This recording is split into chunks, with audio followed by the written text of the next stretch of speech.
Hojik akhona tawdoi program asi mamangi tutorial video tutorial gi makha tarakpani aduna akhona hojik sida lei coding asi jo mamangi tutorial yaw khiba coding ado adugi coding ni ai part amade ai save tawra thame sigi makha da mulak siko sina number sing losin bagi oidoni ado hojik tawdoi program sina akhona index number ama pira matungda haribi index number do aduda leiriba number do adoina output thokan bagi tawsiko adu sumai laksi ahanbagi hojik leiriba sida iraga leiriba section asina magi value se aini sida memory manga leibani index number 0 dagi 4 fo leirani hariba 0 de 4 fo sida 10 dagi 50 fo wa losin bagi natra any number akhona apama number losin bi yare sida hariba number sing se losin bagi leire aduga hojik laktu sina khoi index number ama losin laga hariba index number do aduda yawriba number do print tawbagi program tawsi ai SOP ama hapke sida enter the index number haise index number haise ado haribi index number se sigi sidi akhona sumai laksi enter the index number si akhona atopa memory amai lawrage in x equal to scan dot next in sumaina index number lawsil se do haribi index number se sida leiriba magi yawriba number do adugi number do thokan doine ba aduna asida su same akhona hanagi mamangi dumaina I c 0 dagi 4 fo lawra se 0 de 4 fo ba then sida mula se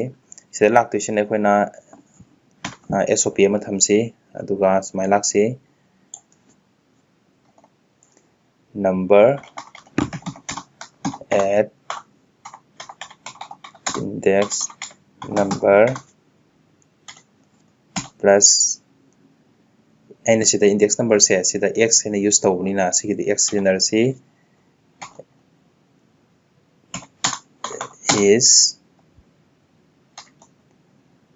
is harga plus a of x lani a of x le se banging sida okay sidi yang ase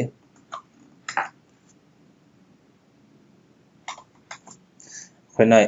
value se 10 20 30 40 50 lower se enter the index number 2 se index number 2 se 0 1 to 30 oi deni ko output 30 lakring se index number at index number 2 is 30 na se 1 2 3 4 5 thole se sigi se khona one time ko thokan se kamai thokan biya ne de index number a of sigi se ngatan akhoi lothok si ko si se yeng se yeng se muka 10 20 30 40 50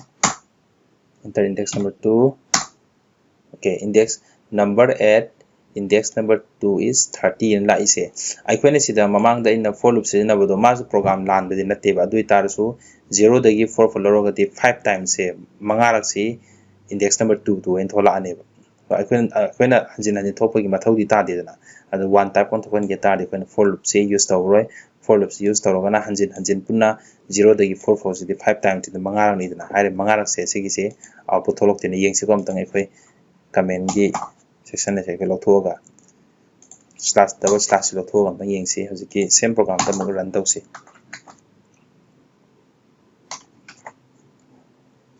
10 20 30 40 50 index number 2 hai se sumaina 1 2 3 4 5 times se akhoni 0 dagi 4 4 for loop ta logo du ye 5 times se magi output se sumai thola ni akhoi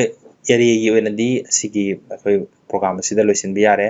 aduga makha tabada atopa next playlist te khoi atopa playlist ta atopa java gi for java gi oiba atopa topic sing akhoi amuk mayam da share tawjarake aduga hariba area gi wena di asi foda yarani du makha tabadi area ga related oiba program se akhona net ta kai da su phangmani internet ta su phangmani magi program sing question program sing lo thokpodo adu hariba program sing di yang isa isana khara practice tawri yango kaigumba practice tawbuda ta da yawroga so comment da su dum haibiro akoina reply tawjarake ꯌꯥꯔꯤꯃꯈꯩ ꯌꯥꯝ ꯇꯣꯏꯅ practice ꯇꯧꯕꯁꯤꯅ ꯄ꯭ꯔꯣꯒ꯭ꯔꯥꯃꯤꯡꯗꯗꯤ ꯌꯥꯝ ꯊꯨꯅ ꯍꯩꯕꯁꯨ ꯉꯝꯕꯅꯤ ꯑꯗꯨꯅ ꯁꯤꯒꯤ related ꯑꯣꯏꯕꯗ ꯈꯤꯇꯪ ꯂꯩꯔꯤꯕ ꯄ꯭ꯔꯣꯒ꯭ꯔꯥꯝꯁꯤꯡ ꯑꯁꯦ ꯁꯤꯗ ꯈꯤꯇꯪ ꯆꯦꯟꯖ ꯇꯧꯔꯒ ꯈꯔ ꯇꯣꯏꯅ ꯄ꯭ꯔꯦꯛꯇꯤꯁ ꯇꯧꯕꯅ ꯈ꯭ꯋꯥꯏꯗꯒꯤ ꯀꯥꯟꯅꯩ ꯑꯗꯨꯅ ꯑꯩꯈꯣꯏ ꯃꯈꯥ ꯇꯥꯕ ꯄ꯭ꯔꯣꯒ꯭ꯔꯥꯝꯁꯤꯡꯒꯤ ꯑꯇꯣꯞꯄ ꯇꯣꯄꯤꯛꯁꯤꯡ ꯅꯦꯛꯁ ꯇ꯭ꯌꯨꯇꯣꯔꯤꯌꯦꯜꯗ ꯑꯃꯨꯛ ꯂꯥꯛꯁꯤ